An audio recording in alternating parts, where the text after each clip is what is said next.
बोलते हैं, साईं बोलते हैं। माझ्या प्रिय मुलांनो, तुम्ही तुमचे काम शिस्तीने सतत करत राहा, त्याचे फळ तुम्हाला नक्कीच मिळेल। फळ मिळेल की नाही या विचाराने तुम्ही अनेकदा थकून जाता का? मी खूप दिवसापासून मेहनत करत आहे असं तुम्ही विचार करता, जे करून तुम्हाला नक्कीच फळ मिळेल। फक्त तुम्ही आशा गमावू नका। जेव्हा तुम्हाला तुमच्या मनापासून एखादी गोष्ट हवी असते तेव्हा ती तुम्हाला नक्कीच मिळते। म्हणून तुम्ही मन शांत ठेवा।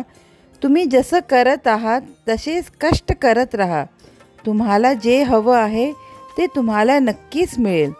श्रद्धा आणि सबुरी घ्या, सर्व तुमच्या इच्छेनुसारच होईल। आनंदी रहा आणि खूप हसत रहा। माझे आशीर्वाद सदैव तुमच्या पाठीशी आहेत।